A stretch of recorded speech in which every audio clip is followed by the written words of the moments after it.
Tertinggal bagi kesadaran bukanlah sebuah kerugian. Jadi kalau tertinggal nggak apa-apa. Karena mau jadi diri sendiri. Nggak usah dibandingkan dengan siapa-siapa. Bagi kesadaran. Ya, kan ada Bapak Ibu mungkin ya yang baru kajian hari ini, ya toh? Lalu kenapa saya tidak dari tahun lalu ya? Nah itu pikiran. Kalau kesadaran nggak begitu. Alhamdulillah hari ini juga saya baru mulai. Alhamdulillah walaupun terlambat tapi saya akan memulainya saat ini. Kesadaran selalu membawa ketenangan. Kalau pikiran enggak, ya. Walaupun sudah ngaji pun pikiran terus bergejolak. Itu pikiran, ya. Berbicaralah dengan bahasa rasa. Boleh punya keinginan? Boleh. Tetapi tidak terikat pada hasil. Itulah kesadaran. Apakah kesadaran itu tidak punya keinginan? Punya. Gak mungkin gak punya keinginan. Pasti ingin lebih baik kan? Pasti ingin lebih sabar kan? Pasti ada keinginan. Ada malak dalam diri kita. Ada malaikat. Ada. Tetapi kalau kesadaran tidak mengikatkan diri pada hasil. Apapun yang terjadi, terima. Itu kesadaran. Kesadaran membantu kita untuk jujur. Ketika kita bohong, kesadaran bilang, jangan bohong atuh. Kesadaran bilangnya begitu. Kalau pikiran, tambah resep. Sok tambah deui bohong. Hebat kamu. Pikiran begitu. Ya. Tidak berlari. Kesadaran itu memilih langkah yang ringan. Tidak mau yang berat-berat. Kesadaran tidak butuh untuk terlalu hebat. Tetapi ingin terlihat benar aja. Gak apa-apa saya tidak disebut hebat. Yang penting benar. Dan saya tidak bohong pada diri saya sendiri. Kesadaran begitu. Coba kita cek pikiran. Ya. Pikiran itu menjaga kita untuk terus bergerak. Bahkan ketika ada jeda sebentar aja bagi pikiran itu dianggap kerugian. Ada yang nanya sama saya lagi jalan-jalan tuh, bawa cucu. Ketemu sama orang di keramaian. Assalamualaikum ayah guru. Hebat ayah guru, ngasuh cucu. Iya. Sesibuk itu masih ada kesempatan ngasuh cucu. Ngasuh cucu jauh lebih penting daripada ngasih kajian, saya bilang. Buat apa? Saya ngasih kajian tiap hari sibuk kemana-mana. Cucu saya aja gak kenal saya. Itu sebuah kegagalan kalau bagi saya. Makanya saya sering mengajarkan, meluangkan waktu untuk orang-orang yang kita cintai. Itu adalah bukan kesia-siaan. Saya kemarin sama istri saya pergi ke Bogor. Jalan-jalan yuk, berdua. Jalan-jalan, pacaran. Ya, nyetir sendiri, saya nggak ngebut-ngebut, ya dinikmati perjalanan, dengerin musik, ngobrol sama istri saya, ngobrol tentang anak-anak. Mau kapan? Apa itu suatu kesia-siaan? Apa saya harus sibuk terus ngasih kajian? Saya ngasih kajian seminggu sekali. Kalau tiap hari, kapan mau diamalkan? Pikiran pasti bilang, bagus kalau ngasih kajiannya tiap hari. Saya live TikTok tiap hari. Biar penghasilan saya banyak. Pikiran. Kalau kesadaran bilang, rek saha nu ngadengekeunana. Betul enggak? Kajian aja terus. Yang kemarin aja seminggu yang lalu belum diamalin. Udah datang nih makhluk baru lagi. Betul enggak?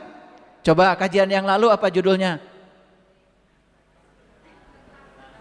Tetap tenang di tengah badai. Oh bagus berarti ya, masih ingat ya. Udah bisa tenang di tengah badai sekarang. Bagus. Nah, kan seminggu tuh latihan, ya. Nah sekarang diganti nih, ada yang baru lagi, ya. Ada yang baru lagi, berdamai dengan diri sendiri. Dikasih nih cara-caranya oleh saya, ya. Tetapi sebelum dikasih caranya kenali dulu, saya dikendalikan oleh yang mana. Nah makanya indikatornya dipahami dulu. Jujur pada diri sendiri. Itu baru ngaji. Ngaji itu ke dalam, ngaji diri. Ya? Oke. Jadi kalau pikiran mengukur harga diri dari perbandingan. Selalu dibandingkan. Kalau mobil saya lebih bagus daripada mobil orang lain, saya sukses. Itu pikiran. Gitu. Kalau baju saya lebih keren dari orang lain, lebih branded dari orang lain, itu sukses. Itu pikiran. Kesadaran tidak begitu. Kalaupun harus pakai baju yang branded, bagi kesadaran bukan untuk dibandingkan dengan orang lain. Karena dia sedang menghargai dirinya sendiri. Karena tubuh ini layak untuk dikasih baju bagus. Itu kesadaran. Mungkin ada di ruangan ini yang pakai baju bagus karena ingin dilihat orang. Mungkin. Kan namanya juga mungkin. Ya, tapi ada juga yang pakai baju bagus untuk kenyamanan. Beda itu. Yang satu berbasis pada kesadaran, yang satu berbasis pada pikiran. Yang berbasis pada pikiran, capek. Yang harus pakai baju mahal, asa numuji kita tadi. Oh, betul nggak? Iya. Capek kan? Betul nggak? Yang kesadaran, ya dan memang untuk kenyamanan diri. Saya pakai baju mahal karena saya ingin menghargai tubuh pemberian Allah. Biar tubuh saya senang. Sel-sel tubuh saya bahagia, gak peduli orang lain tidak tahu merek baju saya. Dapat ditinggalkan mereknya teh. Betul nggak? Pikiran mah kan suka ada yang nempel tuh. Tadi buka, biar kelihatan anyar. Paham ya sampai sini? Coba sampai sini aja. Udah mulai tahu nggak? Sebenarnya saya dikendalikan oleh siapa? Udah mulai tahu? Oke. Kesadaran mengajak kita untuk duduk sebentar, merasakan kehadiran nafas. Makanya ketika mau marah, kata kesadaran, calik heula tuh. Tarik nafas. Namanya mindfulness. Kasih jeda. Ya, udah tong ngacapruk wae. Kesadaran, ya. Kalau pikiran enggak kan, ingin melangkah. Bahkan tanpa pikir panjang. Kalau bisa meluapkan sesuatu yang dianggap benar oleh dirinya, padahal akan berujung penyesalan, nggak peduli. Takut ketinggalan, takut tidak cukup, takut dianggap kalah, apalagi kalah di mata orang lain. Lahir dari kebutuhan untuk melindungi diri, lahir dari pengalaman hidup untuk membuktikan bahwa kita bertahan, lahir dari rasa takut ditolak, dari luka yang diremehkan, dari tekanan untuk selalu menjadi yang terbaik. Pikiran selalu ingin lebih baik dari orang lain. Kesadaran tidak. Gak apa-apa. Kamu tidak usah lebih baik dari orang lain. Yang penting kamu jadi versi terbaik dari diri kamu aja. Kamu sudah keren. Damai? Sok rek nurut kasaha. Ini Bapak Ibu teh kan tugasnya, tujuannya itu ingin mencari kedamaian. Dikiranya kedamaian ada di luar. Tidak. Kedamaian sudah ada di sini. Singkirkan dominasi dari pikiran, damai akan hadir dengan sendiri. Karena kedamaian sudah ada di kesadaran. Kesadaran itu tidak pernah pergi, ada di sini. Ya. Nah, tidak memerlukan pembuktian dan tidak takut terlihat lemah. Itu kesadaran. Kesadaran tahu bahwa kelemahan adalah bagian dari kesadaran. Mengajak kita untuk menatap luka dengan keberanian. Kesadaran mah luka itu ditatap. Dengan berani diakui bahwa saya pernah terluka. Itu kesadaran. Diakui kalau luka itu ada. Dipersilahkan luka itu bicara. Itu kesadaran.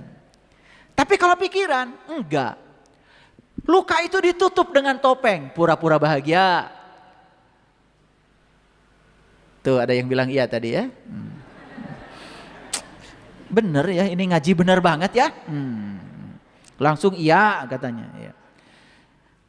Kalau kesadaran luka itu diakui bahwa saya pernah terluka, saya pernah sakit hati, saya pernah bodoh, saya pernah mengizinkan diri saya tersakiti, diakui.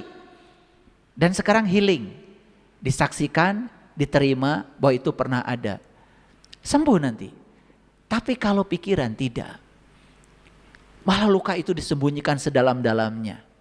Pura-pura senang, pura-pura bahagia, pura-pura baik-baik saja, padahal di dalamnya hancur.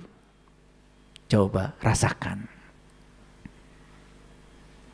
Coba sekarang, Bapak Ibu pejamkan mata. Semua pejamkan mata. Saya mau kasih tahu, ini pikiran atau kesadaran? Tes ya, tes. Ya. Berani mengakui kesalahan tanpa takut kehilangan harga diri. Oke. Selalu tampil sebagai tameng untuk membela, sampai lupa melepaskan tameng walaupun tidak ada ancaman nyata. Mengakui kesalahan adalah tanpa tanda keberanian diri.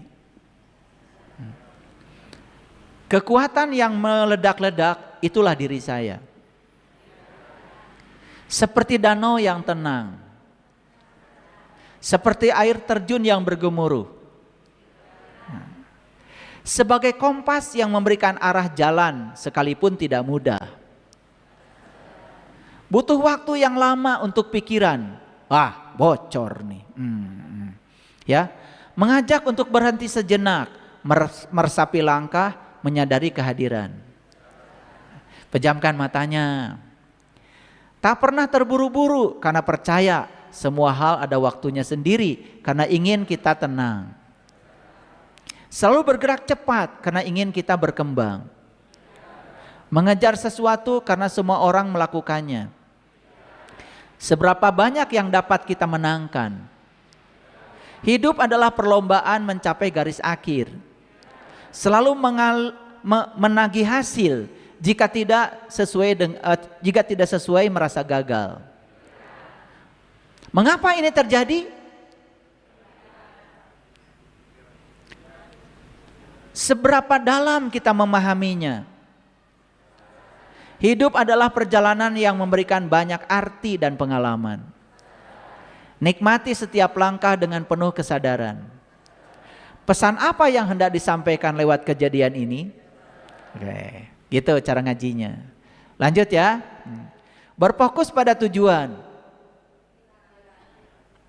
Berfokus pada produktivitas dan selalu berada dalam tekanan.